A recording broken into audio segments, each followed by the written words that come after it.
दोस्तों, आज की भगवान बुद्ध की जो कहानी मैं आपको सुनाने जा रहा हूँ वो आपको आपकी मेहनत का फल दिला सकती है। जो आप इतनी मेहनत करते हैं और आपको उसका फल उस हिसाब से नहीं मिलता जितना आपको मिलना चाहिए। जब हम कोई काम शुरू करते हैं तो जोरों शोरों से शुरू करते हैं और जब उसका फल हमें नहीं मिलता तो हम उसको छोड़कर दूसरा काम शुरू कर देते हैं। और जब इसमें हमें कोई फल नहीं मिलता तो हम तीसरा, फिर चौथा और पांचवा, छठा, सातवां ऐसे ही काम बदलते रहते हैं, लेकिन हमें सफलता नहीं मिलती। महाभारत में जब अर्जुन से मछली का निशाना लगाने के बाद उनके गुरु द्रोणाचार्य ने पूछा, हे अर्जुन, जब तुम मछली को निशाना लगा रहे थे तो तुम्हें क्या दिखाई दे रहा था?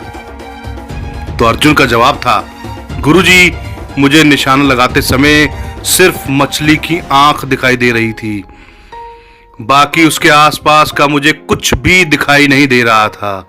इसलिए दोस्तों, हमें अपना एक ही टारगेट तय करना है, सिर्फ उस पर ही फोकस करना है अपने धैर्य के साथ, और अपने टारगेट को बार बार नहीं बदलना चाहिए, जिससे आपकी पूरी शक्ति का फोकस एक ही जगह पर हो और आप अपनी मंजिल तक शीघ्र पहुंच जाएं और अपने समय के हिसाब से। इस बात को समझाने के लिए मैं आपको भगवान बुद्ध की एक कहानी सुनाता हूं। एक बार भगवान बुद्ध अपने अनुयायियों के साथ किसी गांव में उपदेश देने जा रहे थे।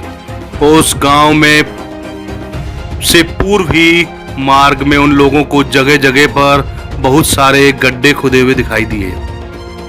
भगवान बुद्ध के एक शिष्य ने उन गड्ढों को देखकर भगवान बुद्ध से पूछा, आखिर इस तरह के गड्ढे का खुदे होने का क्या तात्पर्य है गुरुजी? तो बुद्ध बोले, पानी की तलाश में किसी व्यक्ति ने इतने बड़े गड्ढे खोदे हैं। यदि वह धैर्य पूर्वक एक ही स्थान पर एक ही गड्ढे को समय देकर उसे गहरा खोद देता, उसे पानी अवश्य मिल जाता।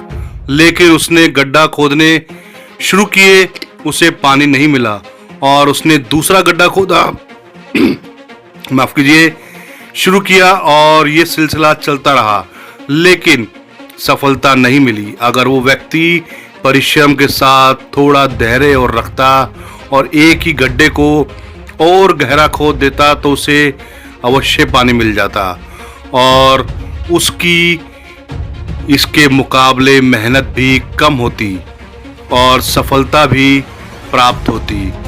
तो दोस्तों, हमें भी अपने जीवन में एक ही धैर्य के साथ एक ही टारगेट रखना चाहिए, तभी हमें सफलता मिलती है।